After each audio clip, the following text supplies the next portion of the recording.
Hola amigos, esto es Situación de Crisis, mesa de información. 1 de febrero de 2026, ventana de observación, últimas 72 horas. Bienvenidos, aquí no estamos para reaccionar ante titulares sueltos, sino para ordenar la información, una curaduría, destacar los patrones de los hechos, los movimientos del poder, las señales, los patrones que los hechos revelan.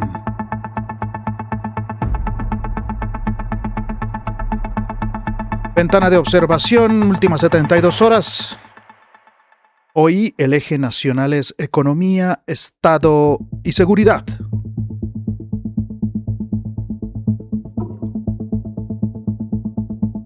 ¿Qué está pasando con la tasa de interés, el margen fiscal del gobierno y cómo ese marco condiciona la seguridad real del territorio?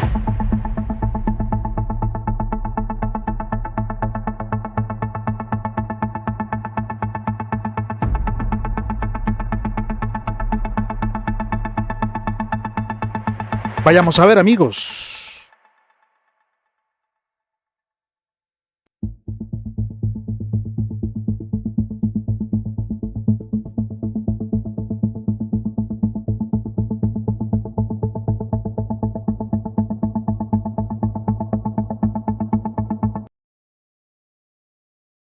Ahí está.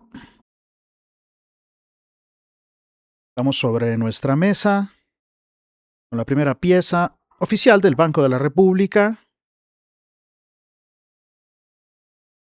La Junta Directiva del Banco de la República decidió por mayoría, pues vamos a ver si realmente fue por mayoría, incrementar en 100 puntos básicos la tasa de interés de política monetaria a 10,25%. Ya veremos esto con qué se come.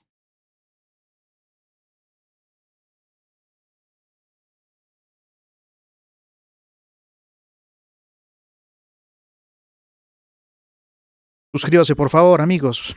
Estamos comenzando en este canal de análisis,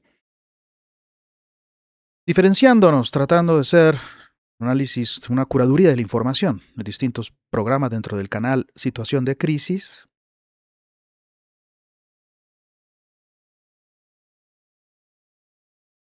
Suscríbase por favor, estamos comenzando. Sin recursos, sin ayuda, hacemos todo con cariño hecho a mano, ahí vamos. Ahí tienen ustedes junta directiva del banco, el titular, 4 directores votaron a favor de esta decisión. 2 por una reducción de 50 puntos básicos y 1 por mantenerla inalterada. Bueno, no fue unánime entonces. En su discusión política, la Junta tuvo en cuenta los siguientes elementos. Vienen ustedes la inflación total en diciembre, las expectativas de inflación, los indicadores de actividad económica para el cuarto trimestre de 2025, el año anterior, el déficit de la cuenta corriente de la balanza de pagos, la incertidumbre sobre las condiciones externas. Luego cierra afirmando la decisión adoptada por la mayoría de los miembros de la junta directiva está encaminada a que la inflación retome una senda decreciente. El problema está centrado en la inflación. Las decisiones futuras dependerán de la nueva información disponible. Perdón. Muy bien, arrancamos entonces, sí, con nuestro bloque inicial. Banco Central es un giro duro de política monetaria, amigos. Tasa a 10,25%.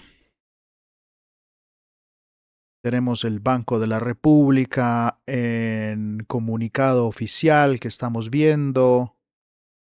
Ya veremos también en rueda de prensa. También tenemos sobre la mesa Reuters para ver el contexto macro, inflación, expectativas, vulnerabilidades fiscal y externa. RTBC Noticias, nota de contexto nacional. Y el diario El País para una lectura periodística del giro que estamos comentando sobre la mesa. Bueno, ¿cuál es el hecho? ¿Qué pasó? El banco subió la tasa de política en 100 puntos básicos hasta 10,25, pero vimos que fue una decisión dividida. ¿Por qué nos importa? Esto no es solo un dato técnico, amigos. Define el costo del dinero para hogares y empresas. Es muy importante. Y marca, además, que el banco está leyendo una presión inflacionaria a la que se suma el riesgo fiscal y el riesgo externo, como amenazas inmediatas.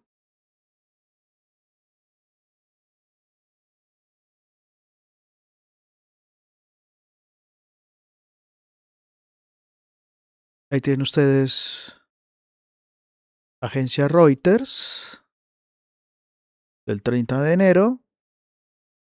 Banco Central de Colombia sorprende con alza de tasa de 100 puntos básicos a 10,25%. Bogotá, 30 de enero, agencia Reuters. El Banco Central de Colombia elevó el viernes su tasa de interés de referencia en 100 puntos básicos a 10,25%, su primera alza en casi 3 años, y una medida mayor a la esperada por la mayoría de los analistas, mientras las autoridades apuntaban a crecientes presiones inflacionarias, un fuerte salto en las expectativas de inflación y crecientes riesgos fiscales y externos. El aumento fue aprobado por una junta dividida de 7 miembros, como mencionábamos. 4 directores votaron por el aumento, 2 votaron por un recorte y 1 respaldó mantener la tasa sin cambios. Según el comunicado del Banco Central, es lo que señala Reuters, acabamos de ver el comunicado del banco.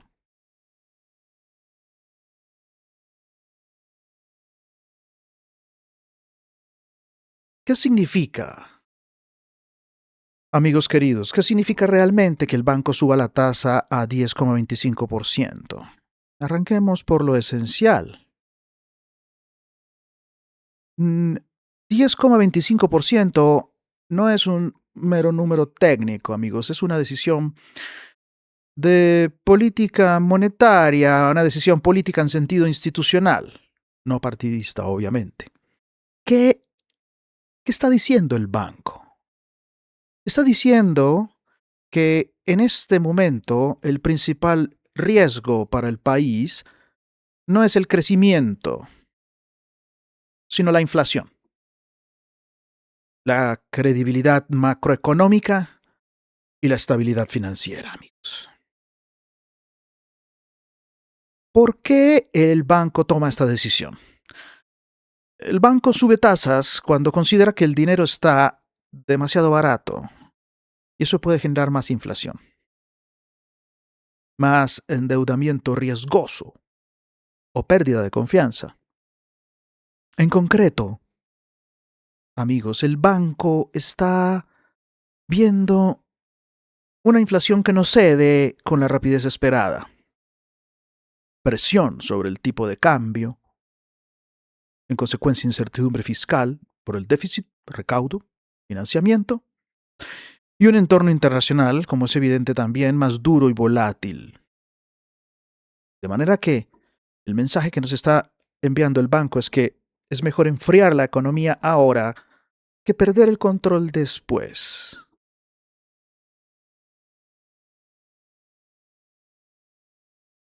Ahí tenemos RTBC Noticias, el Banco de la República aumenta la tasa de interés de referencia de la economía colombiana. Se sostenía desde junio en 9,25, sube a 10,25, 31 de enero. Ahí está el doctor Leonardo Villar Gómez, gerente general del Banco de la República, en la imagen, reportada en RTBC Noticias, la junta directiva del banco, ahí ven ustedes la información.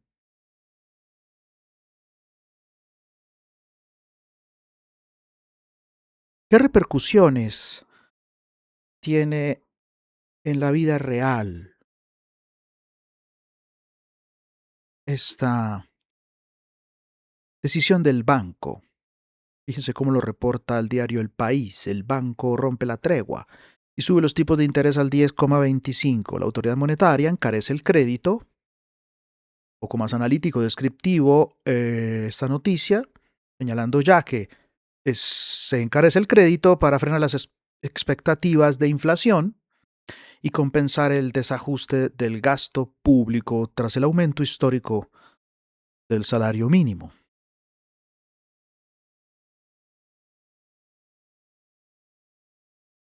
El Banco de la República ha dado este viernes un golpe de autoridad.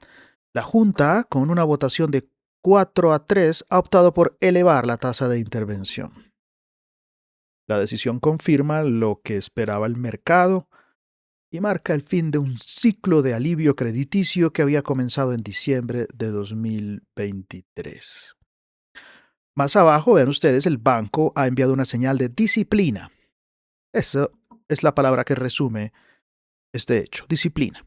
Una señal de disciplina a unos mercados que en el último mes dispararon su previsión de inflación para 2026 hasta el 6,5%. Ahí está, el doctor Villar, gerente del banco, compartió que la decisión se tomó teniendo en cuenta una inflación que en diciembre estuvo en el 5,1% y un fuerte repunte de las expectativas de inflación en enero. ¿Por qué, mis amigos? ¿Por qué toma el banco esta decisión? El banco sube tasas cuando, decíamos, él considera que el dinero está barato y eso puede generar más inflación. Para algunos, la inflación se genera por la emisión. Más endeudamiento riesgoso también genera inflación, pérdida de confianza. De manera que, como veníamos diciendo, es mejor enfriar la economía ahora que perder el control después. ¿Y qué repercusiones tiene en la vida real del ciudadano esta decisión del banco?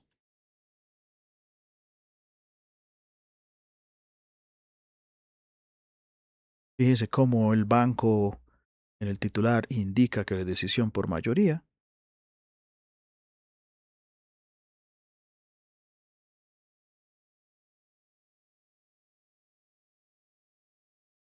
¿Qué repercusiones tiene en la vida real, amigos? Y aquí debemos ser muy concretos. ¿Qué va a subir? ¿Qué se va a encarecer? Bueno, se encarecen los créditos de consumo, tarjetas, créditos comerciales. Se encarecen las cuotas hipotecarias, especialmente las de tasa variable. Se encarece el costo de financiamiento del Estado. Y también va a subir el costo para las empresas, sobre todo para las MIPIMES. Al tiempo que se enfría, amigos míos, el consumo, la inversión y el crecimiento de corto plazo. Esto no es un castigo. Es, como señalaba también la noticia de prensa, es disciplina. El banco está dispuesto a sacrificar crecimiento hoy, insistimos, para evitar una crisis mayor mañana. Es que debemos estar atentos en los próximos días, en la observación, bueno, cuál sea la reacción del gobierno, que en parte ya lo hemos visto, si acepta la señal o entra en confrontación y ha decidido entrar en confrontación. Debemos observar también los mercados financieros, tasas de deuda, dólar, la percepción de riesgo país. Y por último, los mensajes del propio banco, amigos. Si irá a sugerir más subidas o si dejará abierta una pausa. Así que, mis estimados, cuando el banco se endurece es porque está viendo algo que no quiere que se le salga de las manos, como señalaba. Vámonos ahora a otro lugar sobre nuestra mesa en este primer bloque.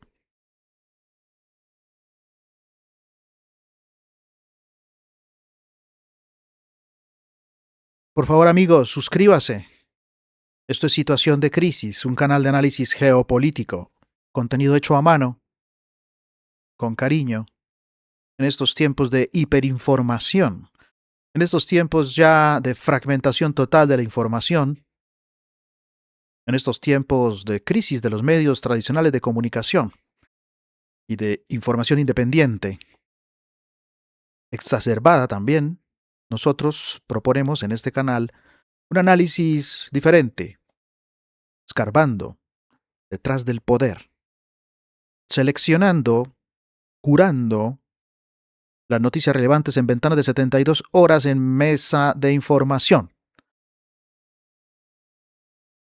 Ventana de observación, como hacíamos ayer, de observación aleatoria en tiempo real de los acontecimientos. Pero mesa de información hacemos una curaduría, mis estimados amigos. Bueno, vámonos ahora nuevamente con Agencia Reuters.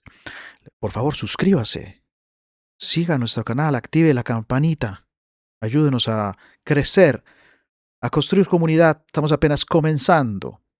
Una propuesta distinta, no la mera reacción algorítmica, morbosa quizás, sino el análisis serio, amigos míos, buscando las señales del poder, las señales que están detrás de lo que se ve en la superficie de la información. Ahí lo tienen ustedes.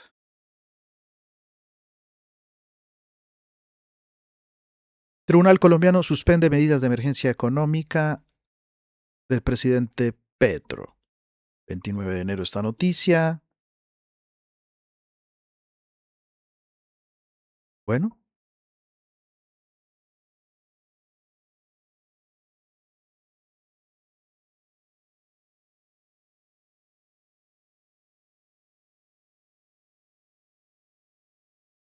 veamos de qué se trata.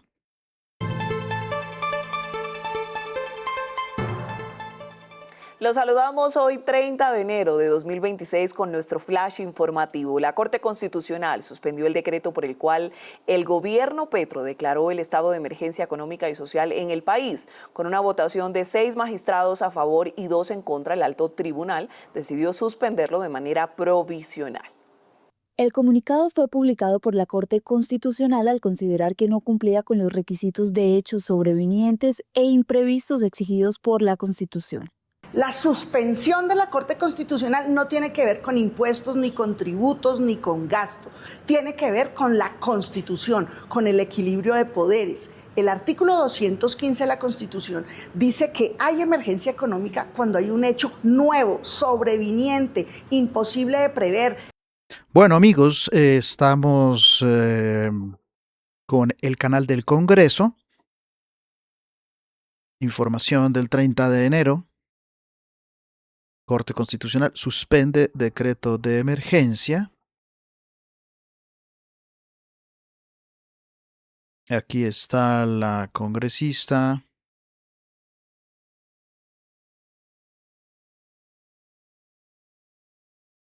Que está indicando el punto central, amigos, aquí. ¿Qué se entiende por sobreviniente? Hecho imprevisto, imprevisible. El carácter sobreviniente nos enseña de manera refinada la teoría general del derecho. Parece que no se cumplió requisito nodal. Escuchemos. Que no se había planificado, pero que toca atender. Por ejemplo, la avalancha de Mocoa o la pandemia del COVID. Asuntos públicos de gran magnitud que no se podían planificar ni prever ni esperar. Es paradójico, amigos, ya que es público, hecho notorio, los hechos de corrupción ascendieron a cantidades importantes de dinero en el desfalco a la Unidad Nacional de Gestión del Riesgo. Y acá se alega en la emergencia económica no tener dinero para la gestión del riesgo. Escuchemos. Ahí prospera la emergencia económica. Una decisión histórica, ya que es la primera vez que la Corte aplica una suspensión provisional sobre un decreto de declaratoria de estado de excepción. Muy bien, es una suspensión provisional, es una medida cautelar, amigos. También celebro que esa recomendación que hicimos a la Corte Constitucional de tomar la medida cautelar haya sido tenida en cuenta, porque estamos defendiendo el bolsillo de los colombianos y que también entienda el gobierno de Gustavo Petro que no puede seguir improvisando, que respete la separación de poderes, que respete el sistema de frenos y contrapesos y sobre todo que entienda que los colombianos ya están ahogados en materia tributaria. Aquí hay que defender la separación de poderes y la democracia, no a un gobierno autoritario, ha expresado la Corte Constitucional en el mismo sentido de las comisiones económicas del Congreso del DTU. Sectores de la economía y la política se manifestaron en redes sociales. El presidente del Senado celebró que las instituciones funcionen para preservar la democracia y el orden constitucional. @Lidio Senado. La providencia de la Corte Constitucional confirma lo sostenido. La emergencia económica no puede ser un ejercicio de creatividad jurídica para imponer cargas tributarias sin pasar por el Congreso de la República. Una vez más, la Corte demuestra que en Colombia el derecho prevalece sobre cualquier atajo institucional. El equilibrio de poderes y la autonomía de las ramas públicas son pilares irrenunciables. Por su parte, el gobierno manifestó su inconformidad. @PetroGustavo. Ahora vendrán las consecuencias de hundir el decreto de emergencia.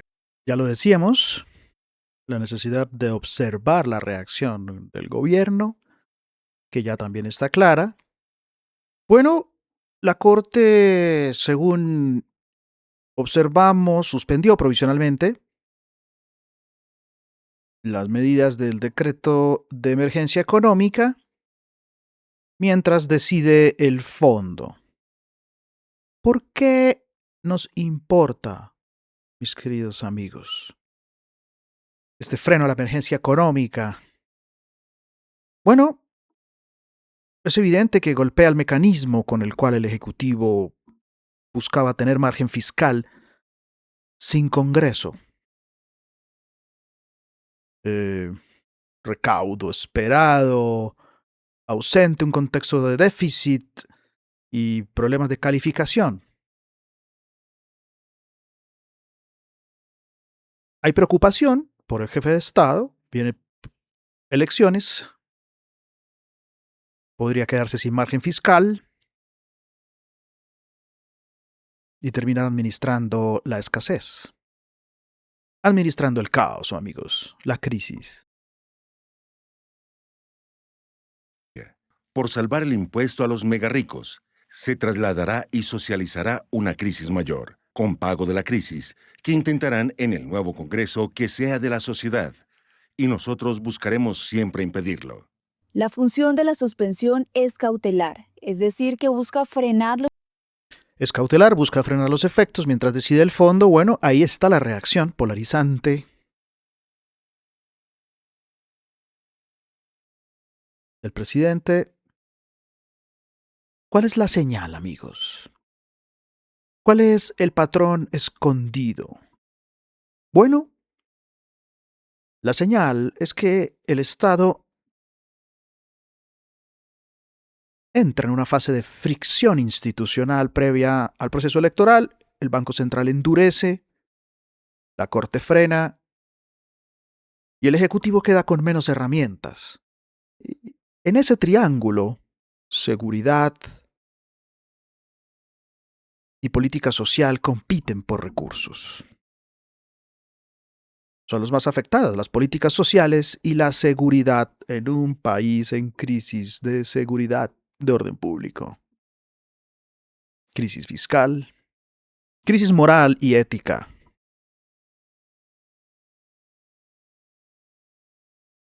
Venimos diciendo, hay que observar cómo reacciona el gobierno, qué mensajes hay sobre deuda, sobre costos de financiación. Hemos visto también el endeudamiento brutal del gobierno y si esta fricción se traducirá o no en parálisis, amigos míos, o en una negociación política real. Estaremos a ver qué ocurre, mantendremos la ventana abierta.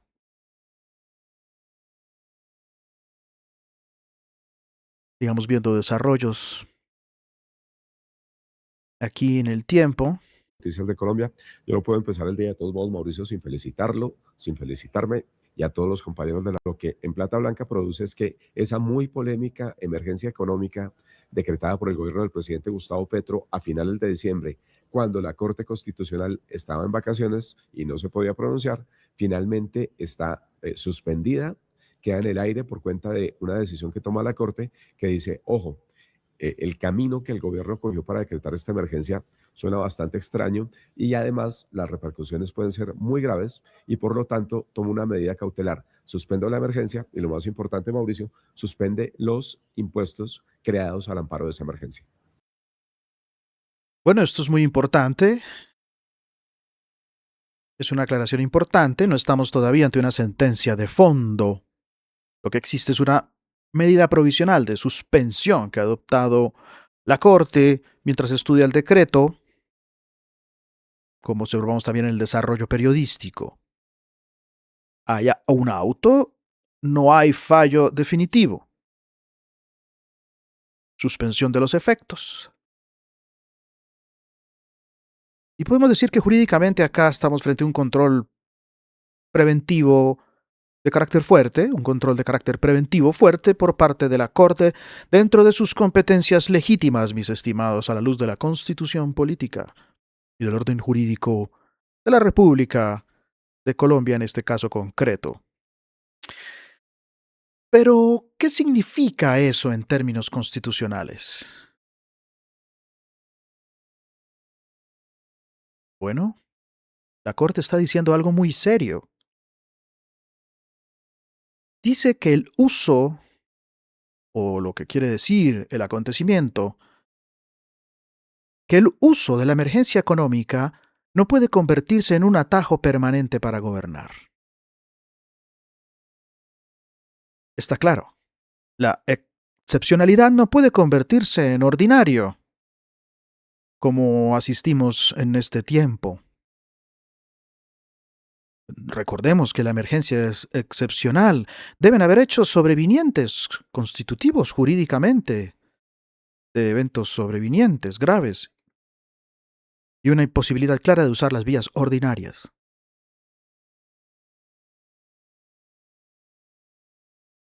Bueno, es lo que sostiene la Corte, dentro de sus competencias, insisto, legítimas. Y ahora preguntémonos, amigos, ¿qué repercusiones tiene? Escuchemos un poco más el desarrollo noticioso.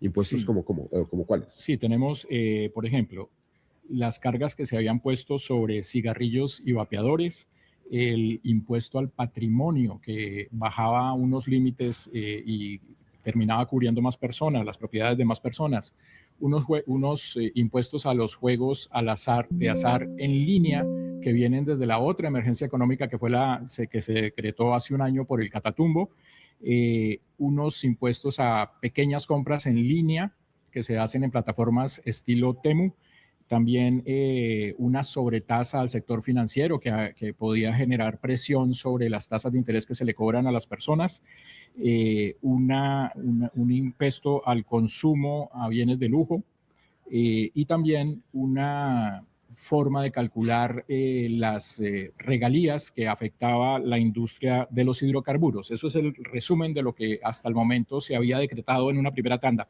Luego hubo una otra carga que se puso a las generadoras de energía que también amenazaba por trasladarse a los Catatumbo, usuarios, a amigos, los hogares escucharon. en la tarifa de la luz. Claro que sí, Mauricio. ¿Y por qué decimos que la decisión es histórica? Porque es la primera vez que la Corte Constitucional suspende, no tumba, porque lo ha hecho en muchas ocasiones, un estado de emergencia, un estado de conmoción. Es importante, mis estimados, entender que no porque sea la primera vez, debe sembrarse un manto de duda. Y es que jurídicamente siempre hay uno que es el referente, el leading case, el que constituye precedente, el primero de todos realmente. La Corte actúa dentro de sus competencias, dentro de sus facultades, y en esta ocasión ha ejercido esa facultad de suspensión provisional de los efectos del acto administrativo,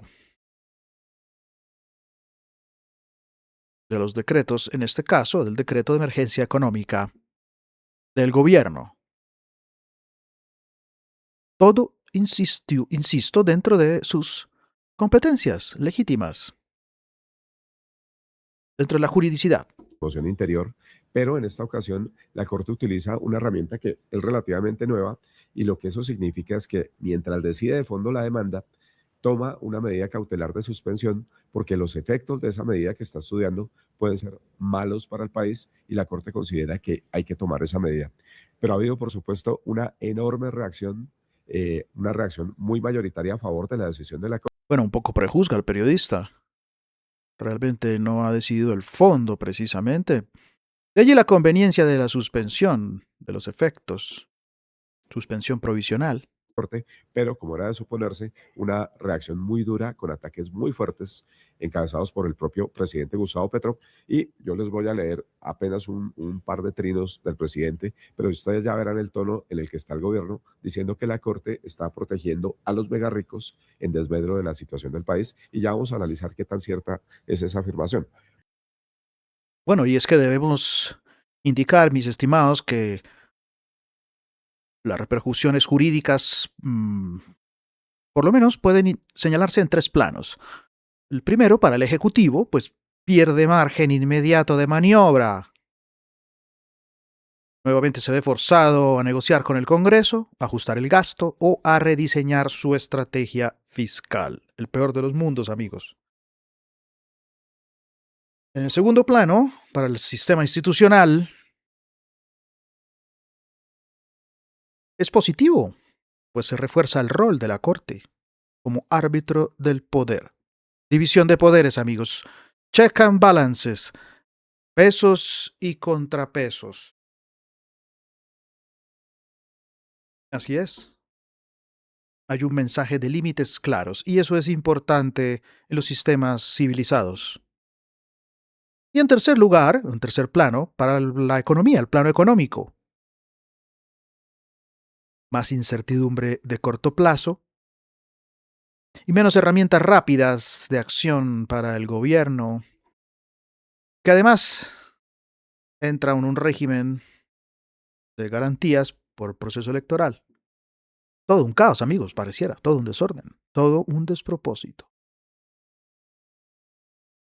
Esto traerá como consecuencia también económica una mayor presión sobre la deuda y una mayor presión sobre la credibilidad fiscal del país. De manera que esto no es un choque ideológico y nada más, es un choque de arquitectura constitucional. Un cuatrenio de fricciones, de ansiedad. Así es, amigos. Meditémoslo antes de seguir.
Choque de arquitectura constitucional, queridos amigos.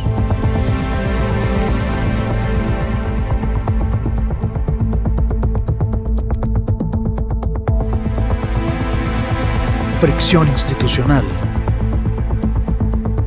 Banco endurece, Corte frena. El Ejecutivo queda con menos herramientas. Existen los controles. Check and balances, amigos míos. Democracia. Pesos y contrapesos. Bueno, vámonos a otro lado de la mesa, a otro lado de la información, con una noticia triste, siempre en ámbito nacional.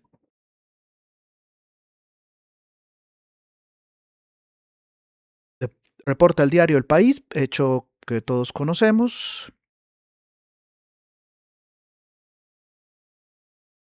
Ha muerto en el accidente aéreo, han muerto varias personas en el accidente aéreo. Aquí la noticia señala, vemos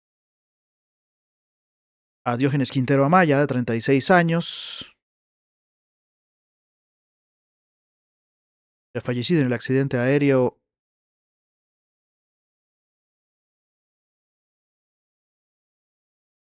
en norte de Santander.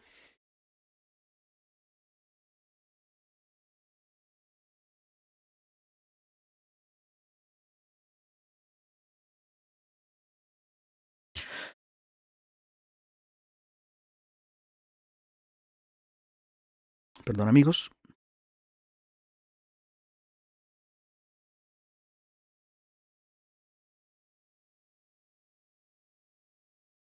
Suscríbase, por favor.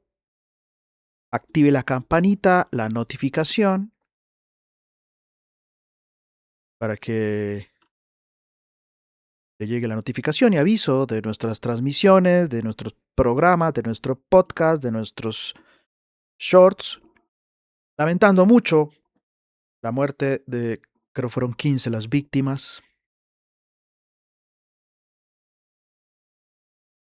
La tragedia de la avioneta de Satena en zona del Catatumbo, en inmediaciones en zona rural de la playa de Belén.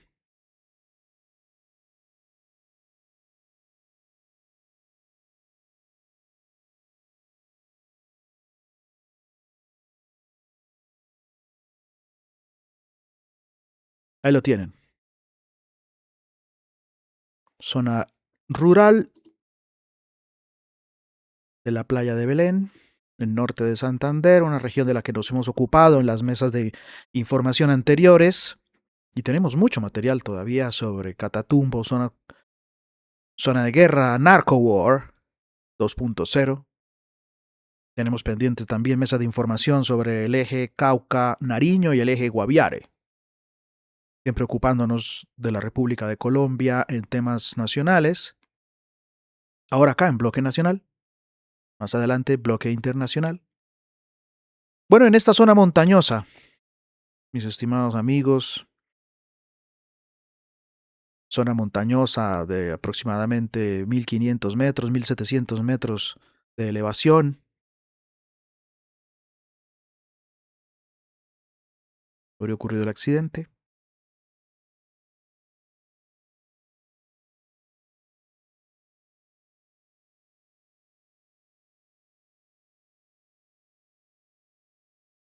Diógenes. Ahí lo tienen.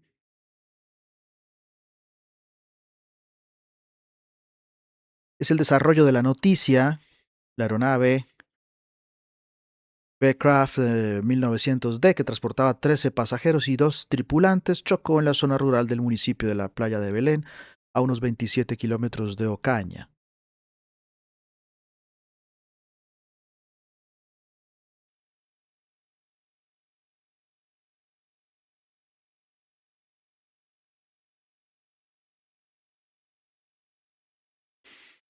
Mueren 15 personas, entre ellas el congresista Diógenes Quintero, representante a la Cámara, al estrellarse una avioneta de Satena en norte de Santander.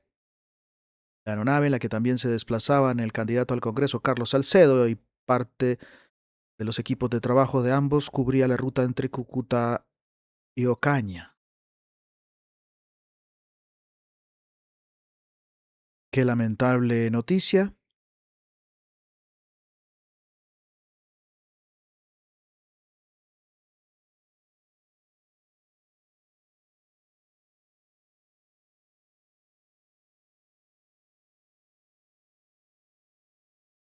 Fíjense, estimados, en la georreferenciación, donde está en rojo la playa de Belén, la zona montañosa.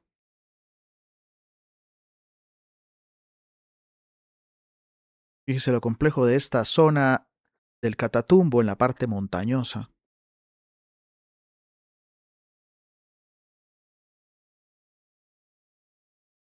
Cubría la ruta Cúcuta-Ocaña. Aquí está Ocaña, fíjense ustedes.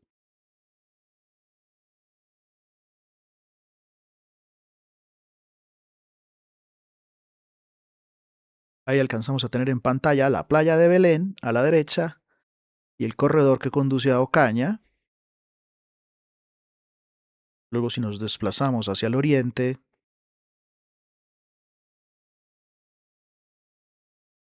miren toda la ruta que había alcanzado a cubrir.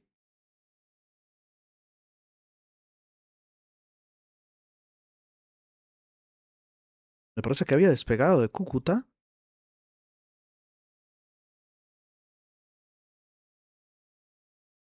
Cubría la ruta Cúcuta-Ocaña. Cubría la ruta Cúcuta-Ocaña.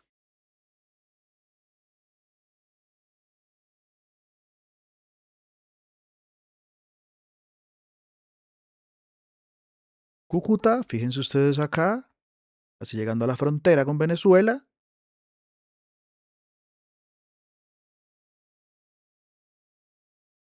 Y prácticamente llegando a su destino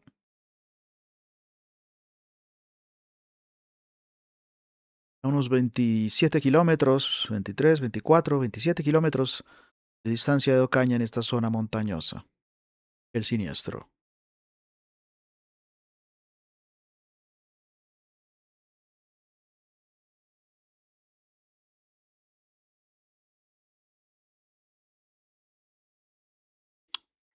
Lamentable noticia. ¿Por qué traemos esta noticia sobre la mesa?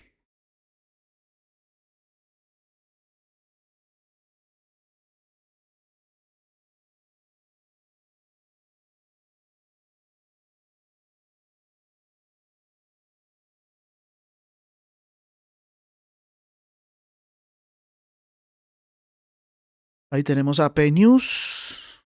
Investigan causa de accidente aéreo en Colombia que dejó 15 muertos, entre ellos congresista.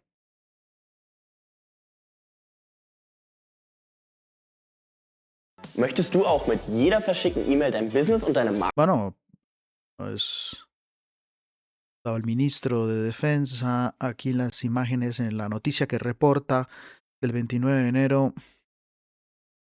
Ahí está.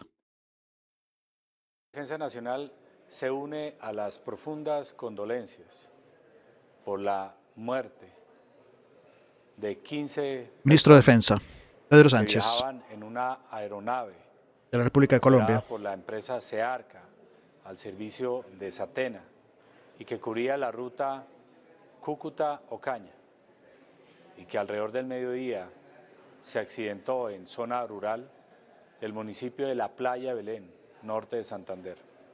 Hemos dispuesto desde el comienzo todas las capacidades de la fuerza pública.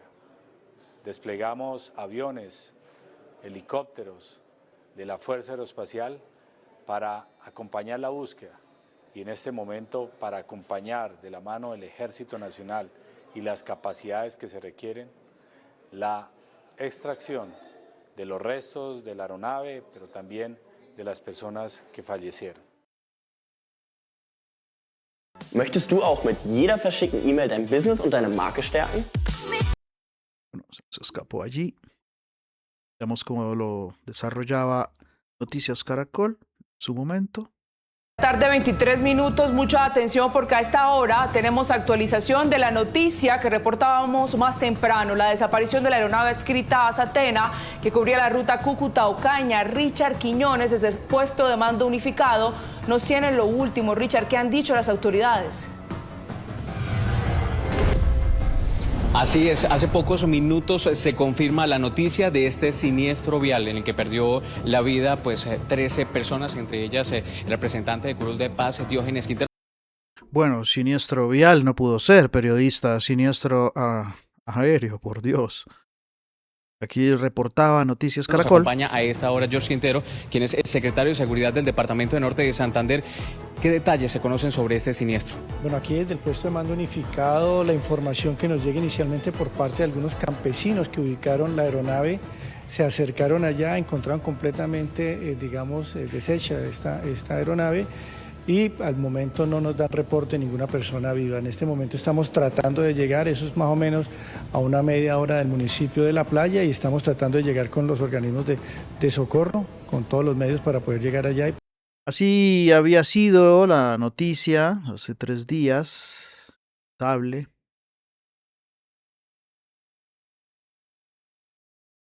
¿Por qué es objeto de nuestra mesa de información de esta curaduría?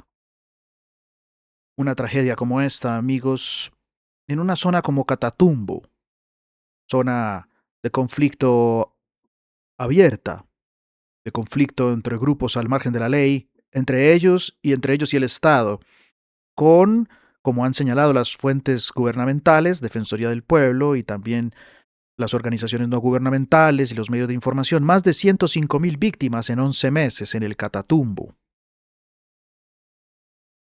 Una tragedia como esta muestra algo más y por eso importa, porque la crisis y la tragedia del Catatumbo es también de infraestructura crítica, de movilidad bajo presión, una región volátil. Cualquier evento aéreo, logístico, humanitario adquiere, mis amigos, una dimensión de seguridad y de confianza institucional, como observamos en la información que tenemos sobre la mesa. Dificultades para la movilidad, la necesidad de tomar estos avionetas y estos vuelos en una zona de un clima cambiante.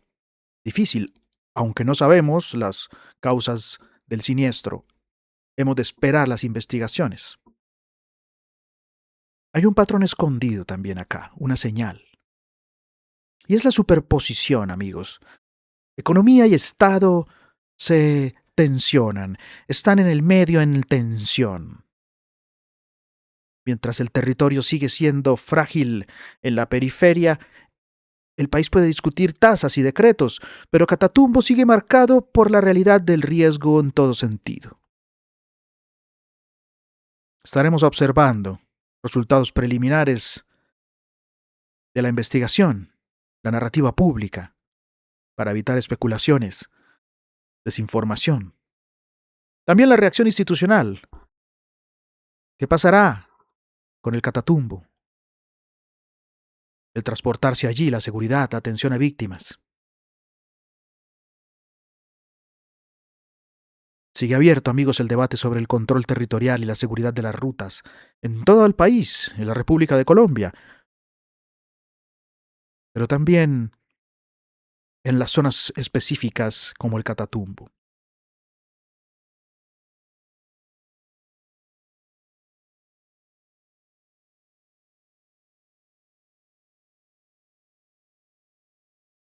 Los invito ahora a pasar a nuestro segundo bloque.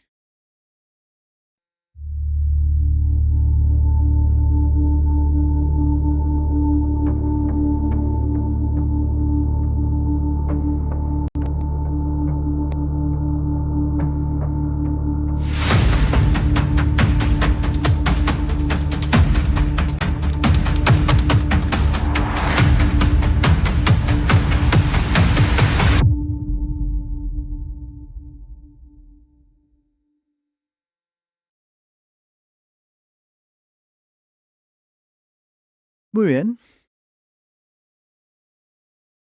Vamos al bloque de señales internacionales, amigos, a la segunda parte de esta mesa de observación.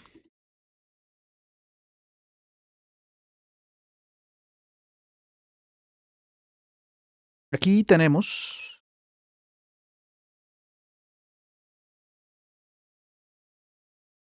sobre la mesa AP News.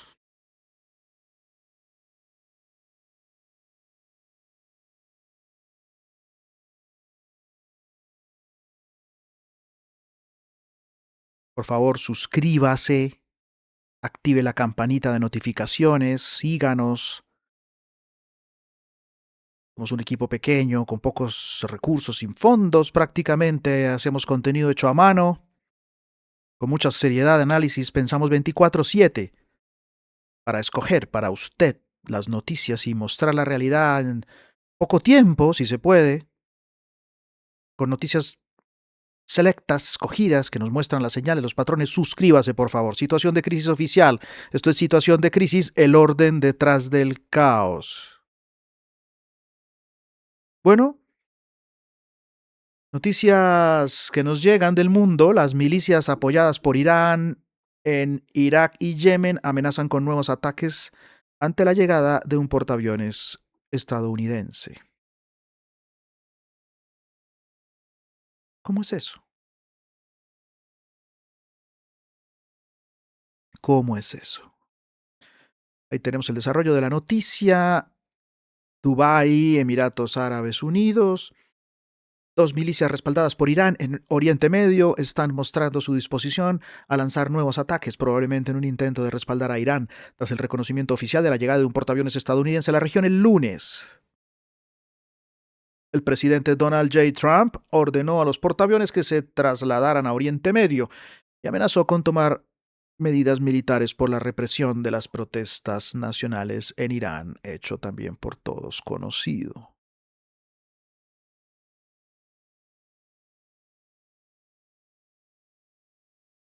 Medio Oriente, amigos. Mar Rojo. Tensión y amenaza a rutas. Riesgo global que se filtra a inflación y finanzas, como veníamos observando. Tenemos acá como fuente AP Noticias sobre amenazas de milicias pro-Irán, la presencia de portaaviones estadounidenses de los Estados Unidos de América y el riesgo sobre shipping y seguridad regional. Bueno, vienen escalando las amenazas y tensiones en Medio Oriente, con advertencias de milicias y movimientos navales. ¿Por qué importa?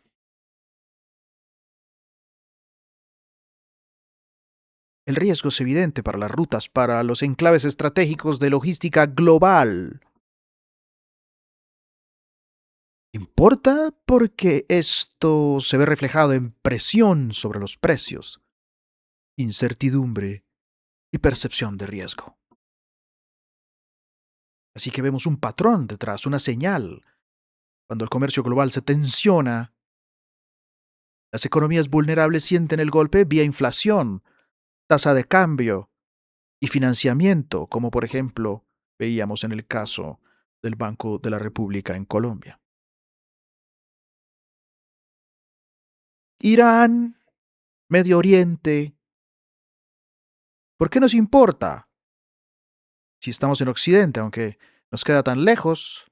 Bueno, cada vez que Irán entra en tensión directa o indirecta con Occidente, pues no estamos ante un problema regional, estamos ante un riesgo sistémico, mis estimados.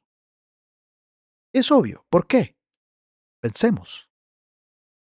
Rutas marítimas, Mar Rojo, Golfo, energía, seguros internacionales, logística global. Todo esto impacta precios, inflación y mercados, amigos. Para quienes se encuentran en territorio de la República de Colombia, para un país como Colombia, que importa y depende de la estabilidad externa, estos choques se traducen en presión inflacionaria y volatilidad financiera, amigos. De manera que debemos observar las señales de escalada real versus la retórica, pero también el efecto en el sistema internacional de seguros, en los fletes, en la energía.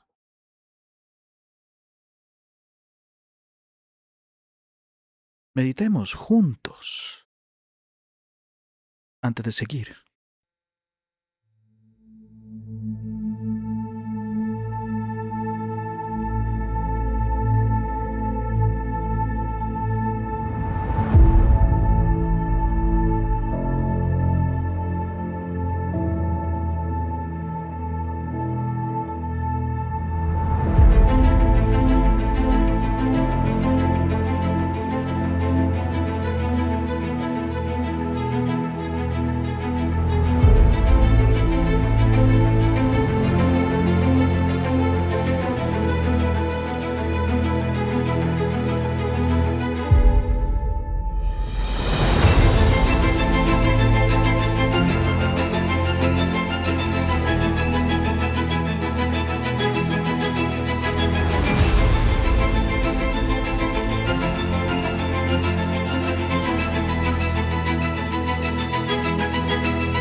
Así es, amigos queridos, así es. Escalan las tensiones y debemos mantener la calma para observar la situación de crisis e identificar el orden detrás del caos. ¿Qué nos decía Negocios Televisión, con más de 2,5 millones de suscriptores en YouTube? Tienden a ser imparciales, unas veces, sobre el duro ultimátum del presidente de los Estados Unidos de América, Donald Trump, a Irán, China, que desata las alarmas en Taiwán, según los titulares. Es pareciendo salmuera en los distritos de al nuevo despliegue militar norteamericano espera que alcancen todavía un acuerdo. Ahí estamos. Beautiful armada floating beautifully toward Iran right now. So we'll see. I hope they make a deal. I hope they make a deal. They should have made a deal the first time they'd have a country. Con el foco puesto en Irán, vamos a contarles cuál es el ultimátum lanzado por el presidente de Estados Unidos, Donald Trump. Exige a Irán que detenga cualquier operación militar. Exige un desmantelamiento completo, prohibición total del enriquecimiento de uranio en suelo iraní. Es decir, no se va a permitir enriquecimiento doméstico alguno. También pide una eliminación total, o al menos una reducción significativa de las reservas de uranio enriquecido en Irán, incluido el uranio altamente enriquecido, por ejemplo, al 60%. Va a pedir límites al programa de misiles balísticos iraníes, incluidas restricciones por alcance, por ejemplo, límites de 300 a 500 kilómetros en algunos informes y límites de producción. También quiere poner fin al apoyo a los grupos regionales, por ejemplo, suspender la financiación y el respaldo a milicias y aliados como Hezbollah, Hamas, los hutíes y otros en la región. Precisamente las autoridades iraníes que han ejecutado a un hombre condenado por colaborar con servicios secretos de Israel, es lo que informa la agencia estatal IRNA, arrestado en mayo de 2025, fue declarado culpable de espionaje y colaboración con el servicio de inteligencia Mossad mediante la comunicación con un oficial y la entrega de documentos e información clasificada. La sentencia de muerte fue ejecutada tras confirmarse su condena en la Corte Suprema y siguiendo los procedimientos legales. El acusado admitió los cargos presentados en su contra. En el curso de la investigación se estableció también que el hombre había realizado tareas encargadas por su supervisor, incluyendo la compra de equipos requeridos, el traslado de vehículos cargados de explosivos a las provincias de Isfahán y Lorestán para allanar el camino a actos de sabotaje contra instalaciones de misiles. Ahí lo teníamos, amigos estimados. Ahí lo teníamos en relación con Irán. Ahora vámonos al Indo-Pacífico, donde también hay señales. Este segundo bloque, eje internacional, Indo-Pacífico, y hay una señal de endurecimiento estratégico, mis estimados amigos. Hay actualización estratégica sobre dinámicas China-Taiwán y la postura de los Estados Unidos de América. ¿Y por qué esto nos resulta importante? Obviamente refuerza un patrón. El mundo entra en una competencia dura y aumenta la incertidumbre global. Las señales que vemos detrás son de reacomodo global, de fricción interna y ventanas de vulnerabilidad macro, mis estimados amigos. China-Taiwán, la señal no es guerra, es endurecimiento. Es endurecimiento. Veamos. Reafirmado este miércoles. También miramos a China para contarles que el gobierno chino ha reafirmado este miércoles que nunca renunciará al uso de la fuerza para hacerse con el control de Taiwán, días después de que las autoridades del país asiático anunciaran una investigación. Atentos a la narrativa de la China. Sobre el general Zhang Youxia, el número 2 del ejército. En una rueda de prensa rutinaria, la portavoz de la oficina. Ni China ni Estados Unidos dicen que descartarán el uso de la fuerza. Ninguna de las dos potencias descarta el uso de la fuerza dentro de su narrativa. Equivalente. De Asuntos de Taiwán del Consejo de Estado, Zhang Han, señalaba que esta investigación vuelve a demostrar que el Comité Central de Partido y la Comisión Militar Central no tienen zonas prohibidas, abarcan a todos y muestran tolerancia cero en la lucha contra la corrupción. Dice que es una importante manifestación de que el partido y el ejército tienen la determinación y la capacidad para hacerlo. Bueno, realmente no estamos frente a una guerra que pueda estallar mañana. Amigos, estamos ante un mundo que deja atrás la ambigüedad blanda, la ambigüedad tibia.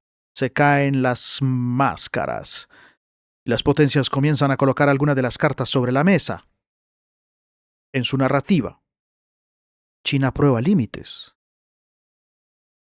Aumenta la presión militar y política, obligando a los Estados Unidos de América y a sus aliados occidentales y en Asia a reposicionarse.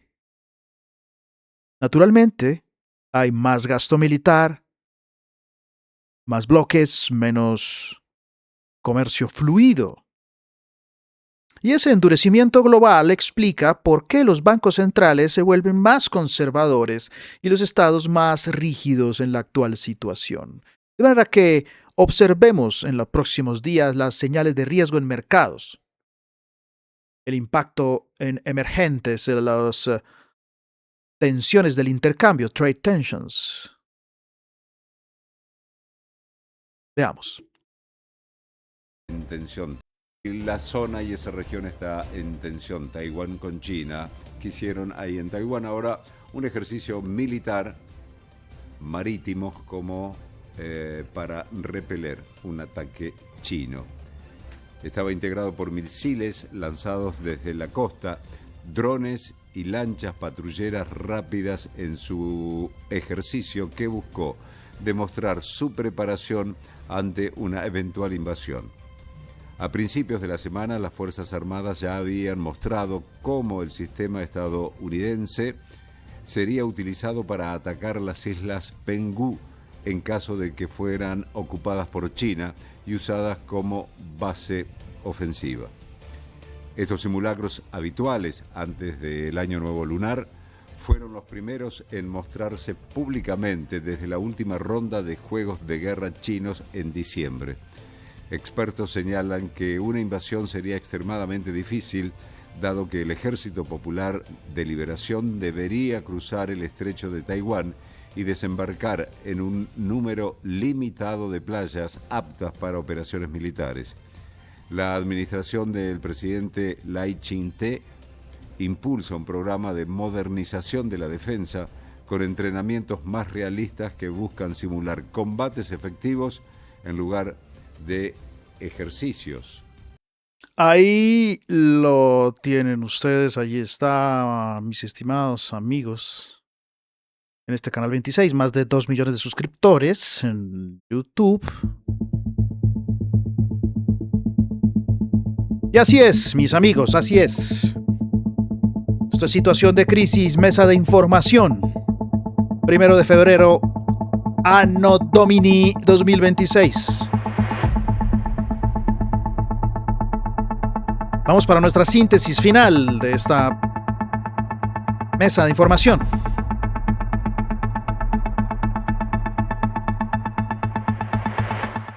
Hay un patrón confirmado, amigos queridos. La economía colombiana ha entrado en un tramo de disciplina. El Banco de la República endurece y el margen fiscal se estrecha.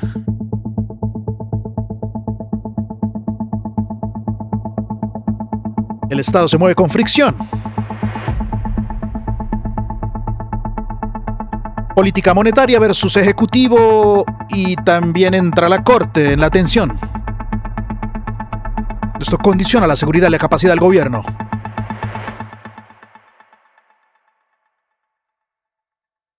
Vigilemos 3 variables para los próximos días. Las señales fiscales y legales tras el freno judicial. Reacción del gobierno, que ya ha marcado un sendero. Segundo, expectativas de inflación y reacción de mercado. Tercero, hechos de seguridad y de territorio, que vuelven a poner la realidad encima del tablero.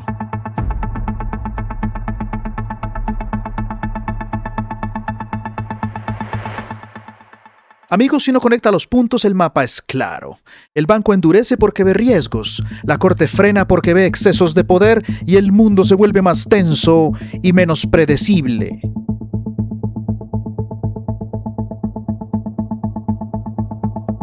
En este contexto, la economía, el Estado y la seguridad ya no pueden analizarse por separado.